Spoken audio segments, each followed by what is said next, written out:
All right.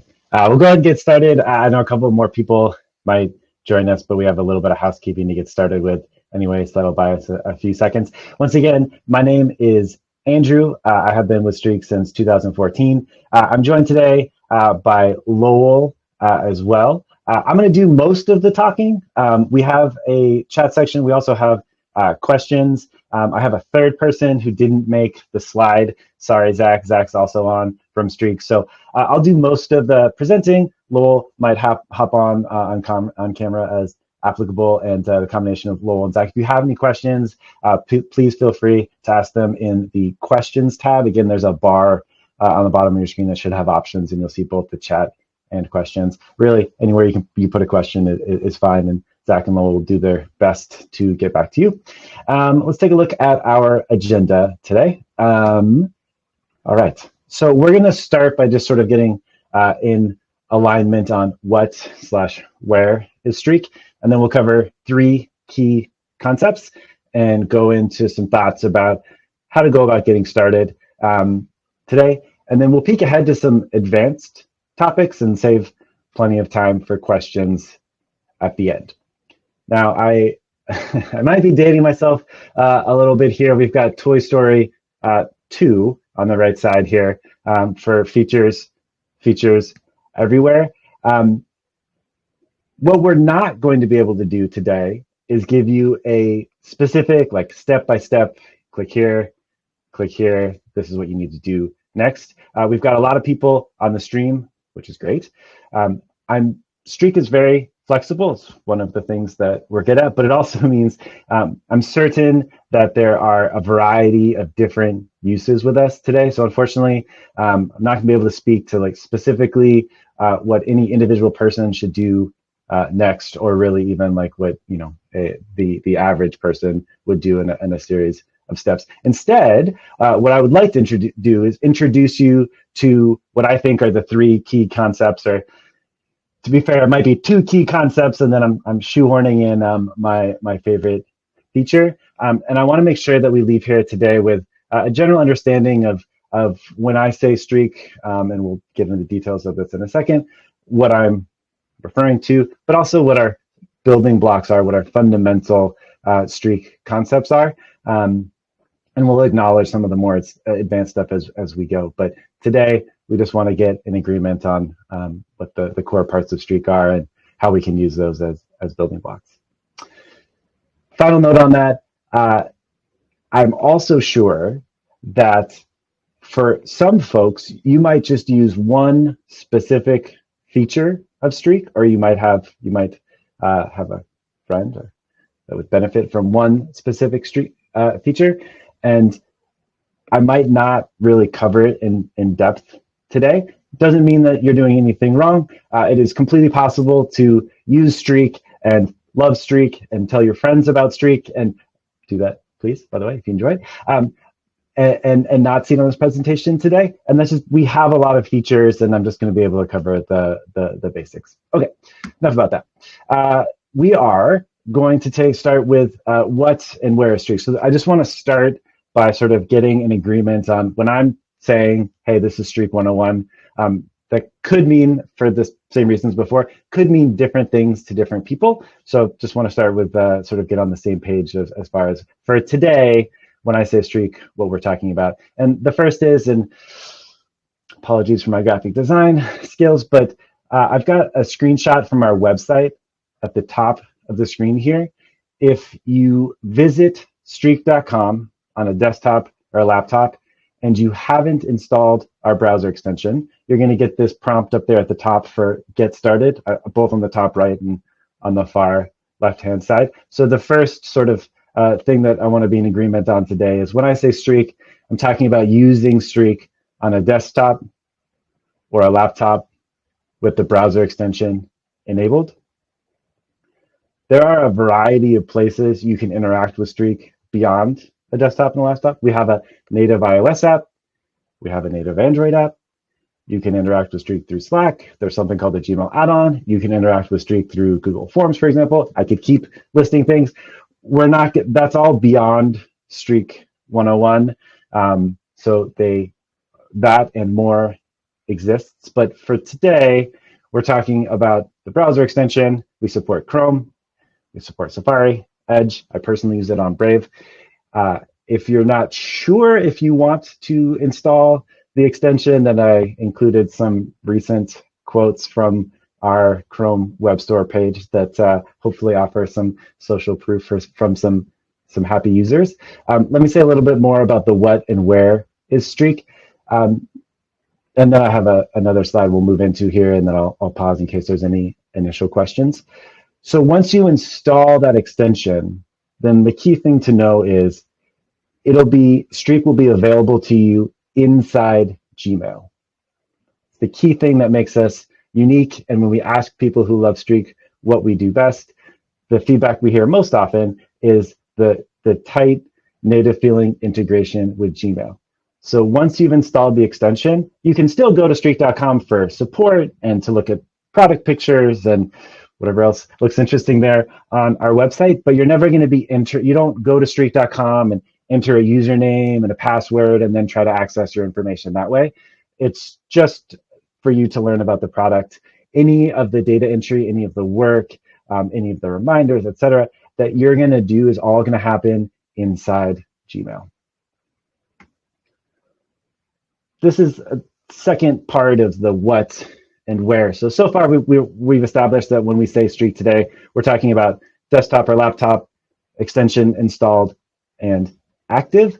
And the second part of the what, where is when I talk about Streak today, I'm going to be talking about running a process through Streak. It's easier for me if I pick an example now. I would repeat just based on how many people we have today. I'm certain there are a variety of different use cases, and in fact, like I use Streak for different things in my personal life. In my professional life at Streak, we use Streak for lots of different processes. So I have to pick an example. So for today's purposes, I'm going to pick one of the more common processes, which is to run a sales process, and it's just easier if I have a real world example. But if you're not doing sales, it doesn't mean that this stuff doesn't apply for you. These are what I would suggest to you are the fundamental building blocks for running any process through Streak. And I'm just picking a real world one so that we can talk about something real and not sort of the theoretical. So when we talk about Streak, we're talking about a process that we're going to manage inside Gmail. The reason, and our Streak jargon for that, is pipelines and boxes. The pipeline refers to the process that you're running through Streak. So in my example today, we're going to be talking about a sales process, and the boxes are the individual units or rows within that process. We'll see in a second, we're going to get a detailed screenshot of pipelines and boxes, and then we're going to get a detailed look at contacts, and then we're going to get a detailed look at saved views. I just want to sort of level set for what our key concepts are today. The reason you would track a process through Streak using pipelines and boxes, the most basic is you have details that you want Streak to remember and save safely forever about the individual deals that you're tracking. Once you've offloaded that to us, you no longer have to try to remember that forever in your brain. The second is it'll allow you to establish and refine a repeatable process so that you are giving the same experience to each one of your potential deals in Streak. And the third is so you can collaborate with the other people on your team. I'll use collaboration as my segue. The contacts are the people and organizations associated with those deals. The first reason you would use contacts is the same basic reason you want to track your process. It'll allow you to store the details about those people. So name, first name, last name, email, phone number, contact details.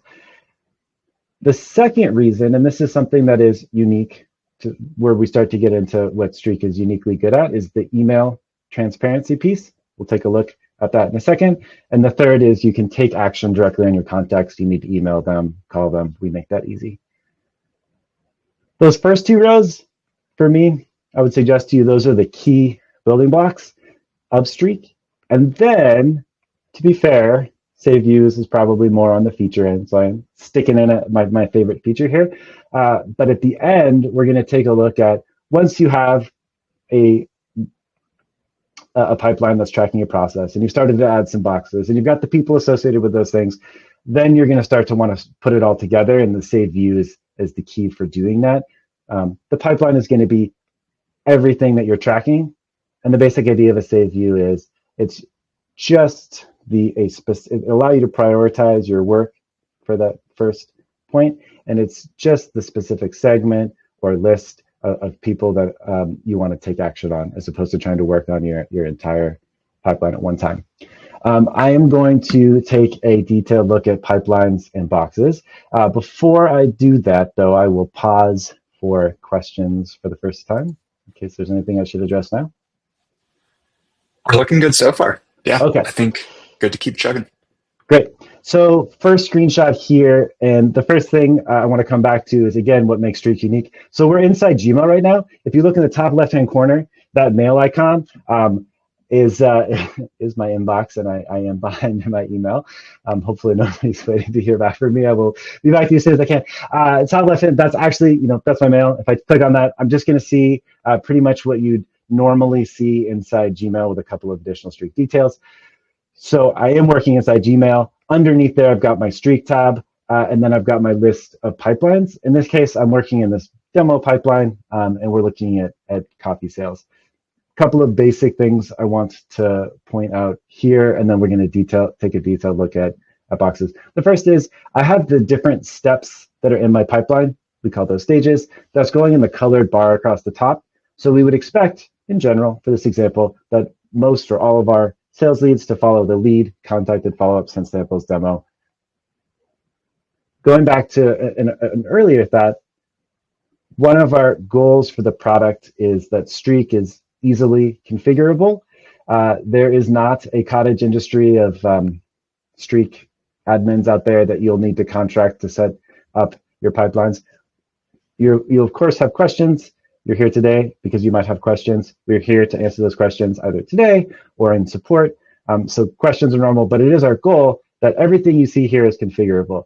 If this series of steps looks applicable for something that you're working on, great. You might not want to make any changes. If you don't like the color, if you want to remove a step, if you want to change the order, if you want to add a step, all of those things are possible.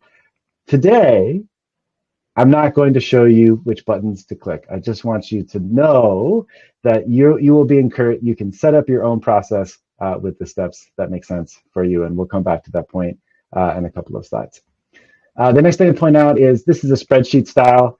We did it this way because pretty much everyone has experience at some point using a spreadsheet, and it's our hope that you understand how to interact with this naturally just because it's a spreadsheet. The columns are the same as any spreadsheet you worked with before.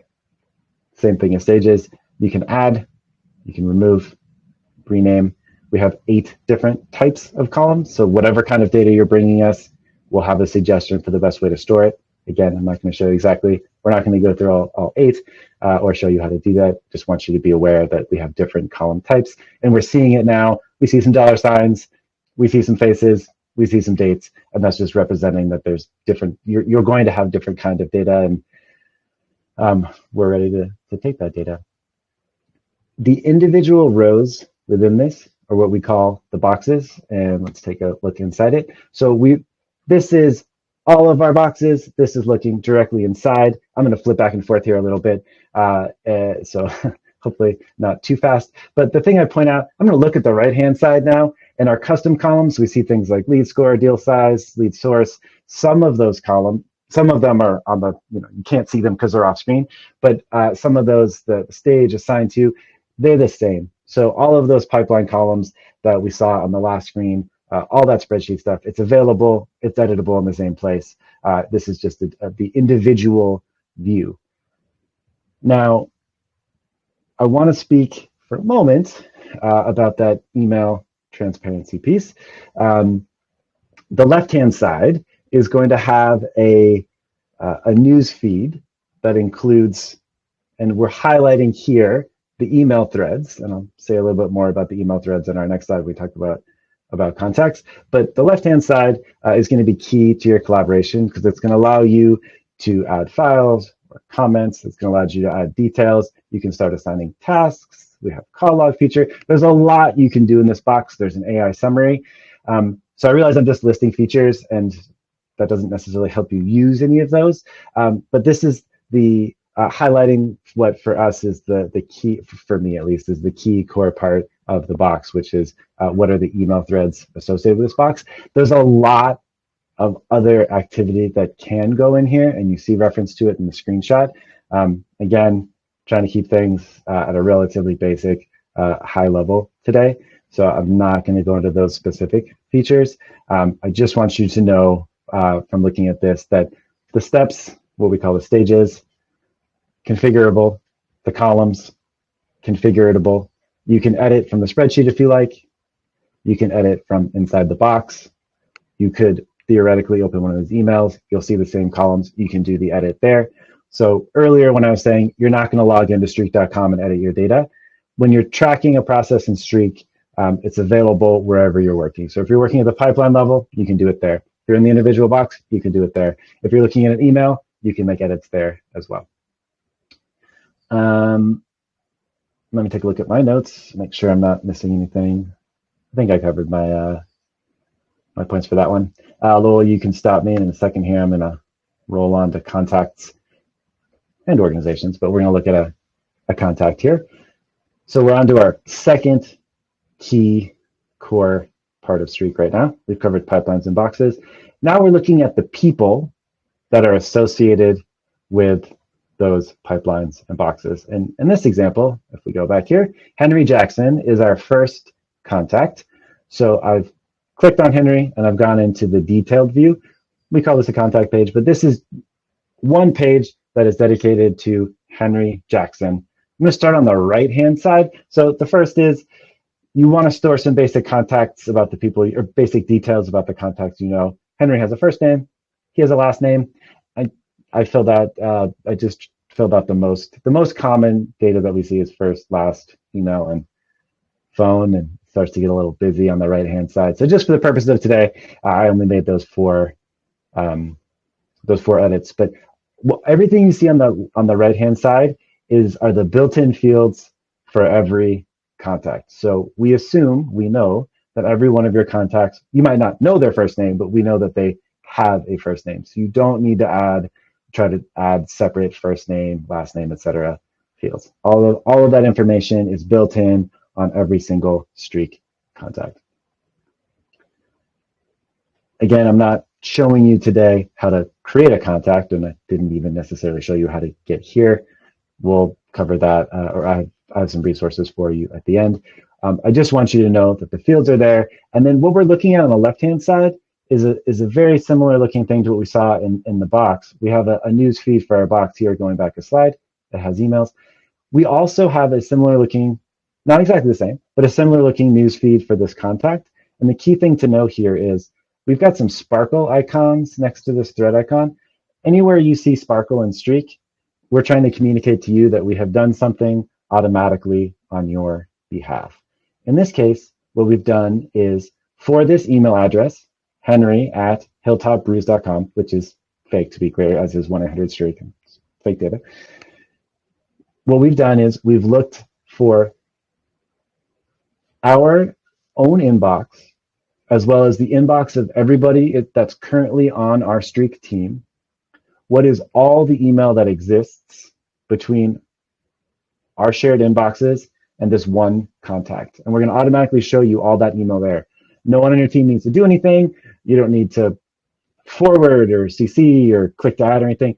All of the email transparency is going to be here. There are permissions around that.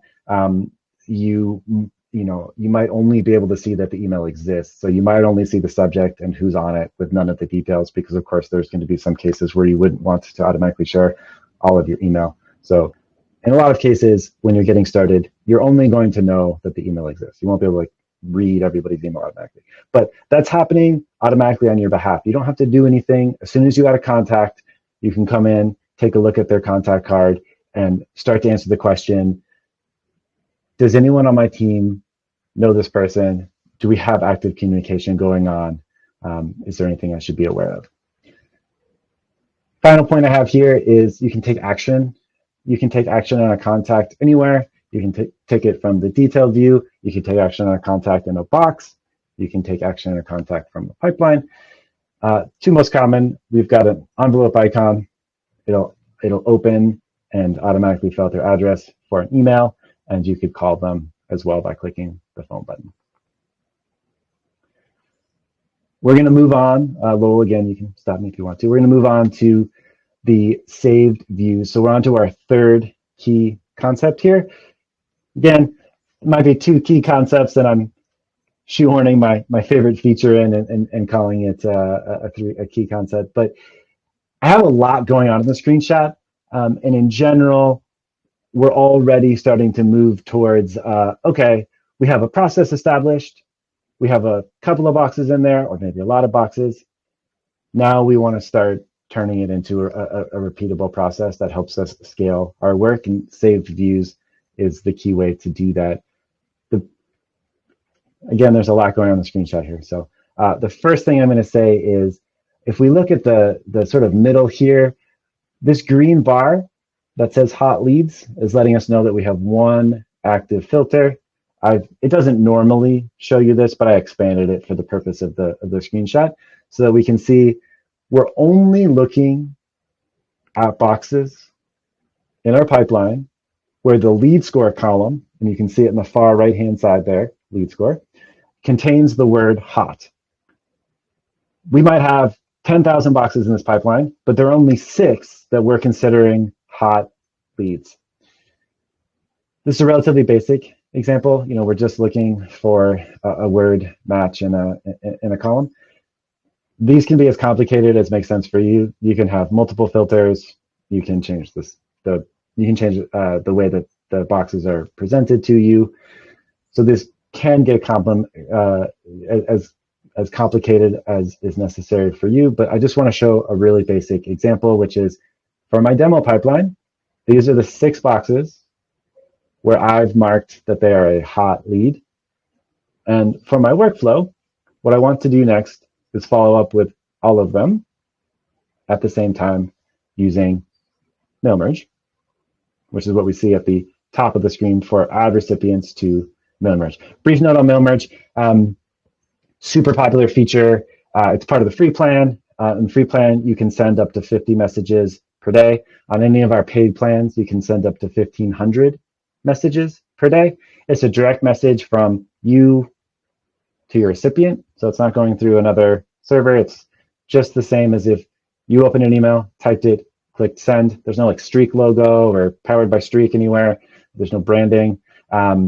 So it allows you to scale your communication as if you're emailing them, but up to 1,500 messages at a time. There's variables. There's lots of good stuff you can do with the mail merge. I'm going to point you to a specific "how do I set this up" reference at the end.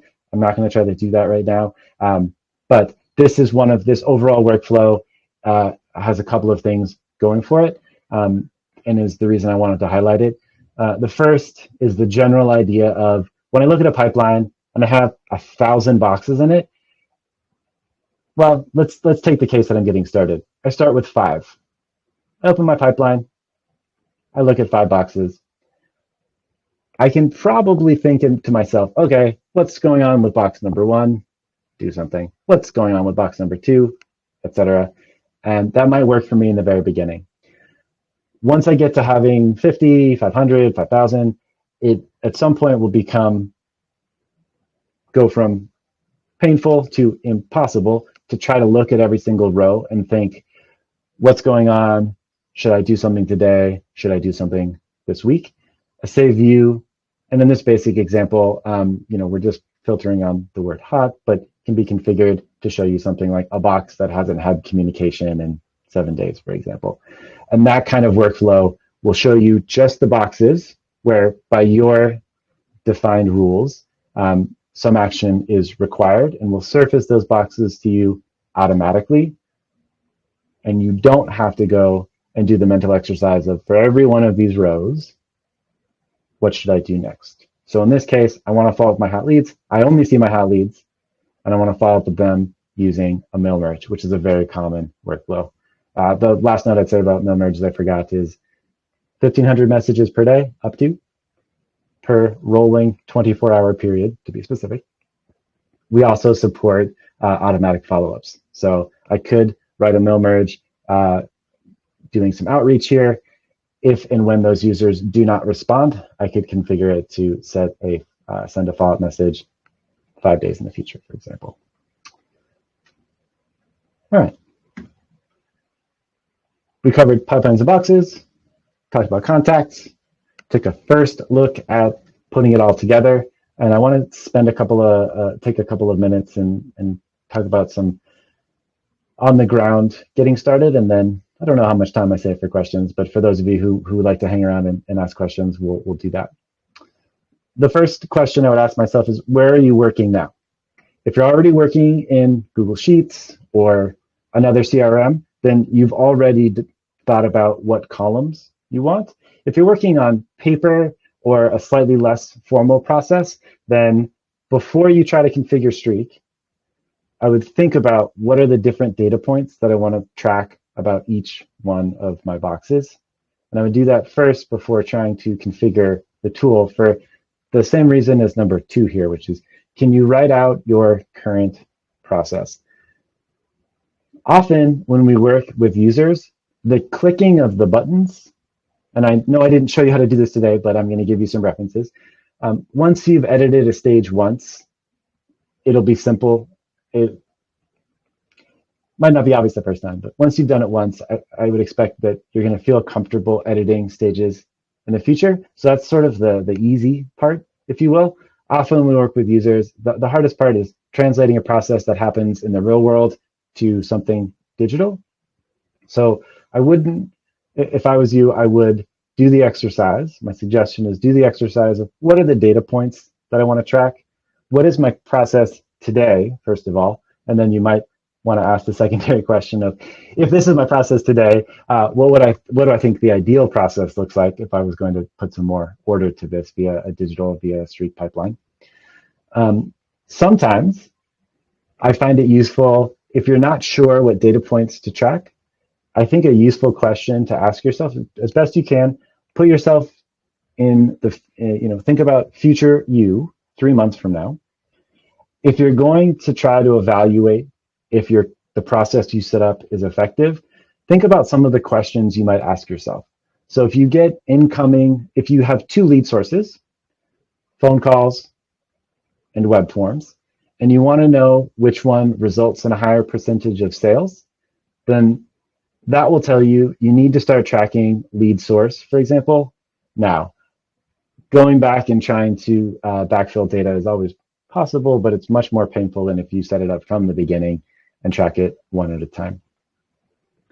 And then my fourth point here is just a pro tip for you. When we look at a pipeline, this name field, every pipeline in Streak, you are required to have a name field. You cannot not have a name field. It's just the basic building block of the database. This name column is for you, the human being. So I'm not even sure actually looking at this is the best example, but the name column should be as specific as possible. You will find yourself using the name column if you're going to search for a specific box. And at that point, if you have 5 boxes named Henry, it's not going to be that useful. So Henry Jackson, better than Henry. Henry Jackson, ladder inquiry 2025, depending upon what your business, might be even more specific. The more the name makes sense to you, the human, the better it is for you. The computer has no opinion other than it's going to protest if you try to name everything. If you try to name every row here, Henry, it will protest. But otherwise, the computer has no opinion on what a good or bad. It assigns no significance to the name column. So you're not programming anything, if you will, by inputting to the name. Just name it something that is going to be unique and going to make sense to you, the human, when you look for it later, so that you have an easy time finding things. All right. These are 3 key features that I would want anyone who's new to know. these are our upcoming classes. So this is streak.com/classes. We've got one coming up on DocuSign. We've got one specifically on lead import. If you're coming from another tool applicable for you, or you're getting data from outside sources, you might have ongoing imports you want to do. We have one on outreach. We have one on working with Zapier, which is a third-party integration tool. We have one on building reports upcoming. These are all specific deep dives into topics that I referenced or didn't, as the case may be, and are sort of indications of some of the common questions that you might imagine yourself getting into. If you're interested in any of these classes, streak.com/classes, please come to our upcoming topics. For today, though, I referenced a bunch of different features, and I didn't show you where to click any of the buttons, I realized. So if I piqued your curiosity about anything in particular, this is streak.com/university, written out here. This screenshot is, we have a mail merge video. It's 5.5 minutes. It'll walk you step by step through creating your first mail merge. It's excellent. There's a second video here, add automatic follow-ups to your mail merge. Again, it'll show you once you've created that first message, how to make those follow-ups happen. And the combination of streak.com/university for video, support.streak.com is all of our articles. Those combination of resources will answer the question of, this sounds great. Where do I click? What are the buttons? Specifically, how would I get this set up? You can also chat with us, or you can email us, support@streak.com. I should have put that there. And you can also start a live chat from the help menu of the far right-hand side of your Google tab. We have gotten to the end of today. It could be that there were no questions. I hope that isn't the case. There should have been some question, or I didn't do my job well. Are there any questions, Lowell, that we should address live, or ending notes that I have missed? I don't think so. I think we were able to get to most of them in the chat. There are a couple questions on mail merge and just kind of some general setup stuff. Yeah, if you don't have the chat open, I linked some resources there directly that Andrew put in the slides. So Streak University, upcoming classes, and the support documentation are all there in the chat as well. Yeah, any last questions that I might have missed? We might have missed? David has one last one here, maybe, Andrew. Can you go into a little more depth about good naming conventions? Just using the customer name isn't specific enough. You alluded to a project, but is there anything too long? I think that might be referring to... Go ahead. No, sorry, finish that. That might be referring to what? I thought it was maybe box naming conventions, yeah. But I'm not sure. Yeah, no, this is a good... and to be fair, David, I'm trying to shoehorn. I'm trying to like merge together a couple of different ideas there, I suppose, by suggesting specific naming conventions. So for our case, because we use Streak for a lot of different processes, it wouldn't be sufficient to just go by domain, for example. So the naming convention depends on all of our, if you use Streak, then you have to have either Workspace or Gmail. So we know that one unique piece of data about you is either the domain that you're working from, or your email address, or your Gmail address.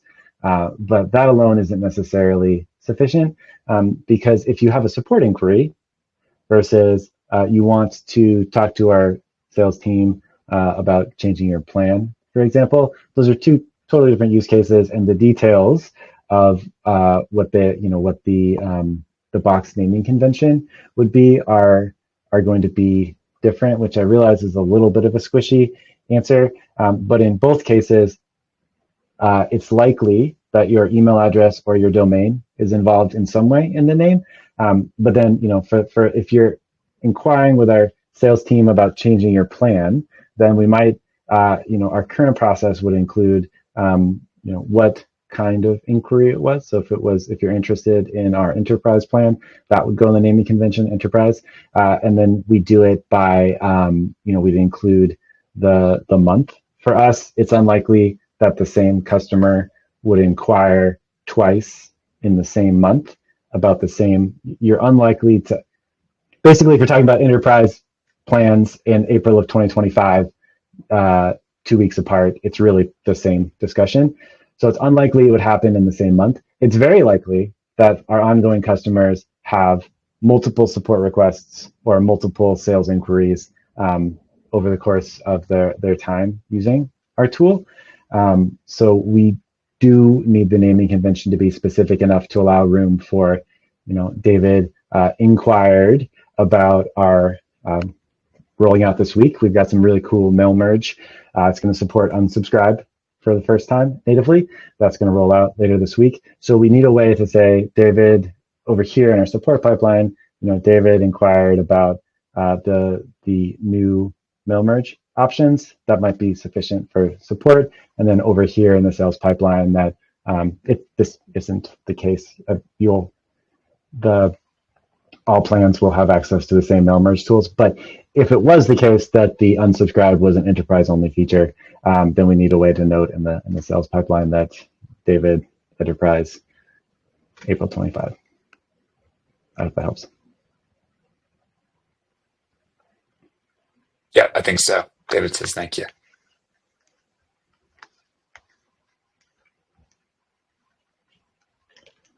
I'm ready. Well, give me some ratings to questions. Now, is there anything else that we should discuss today? And if not, I will thank you all for your time and attendance today. You will get a recording of this if you're still here and you'd like to forgot to say in the beginning. So in addition to these resources, you'll get this recording as well. Okay, thank you all. I really appreciate everyone's time. Thank you for both your time today and your interest in Streak. Thanks, everyone. Really appreciate it.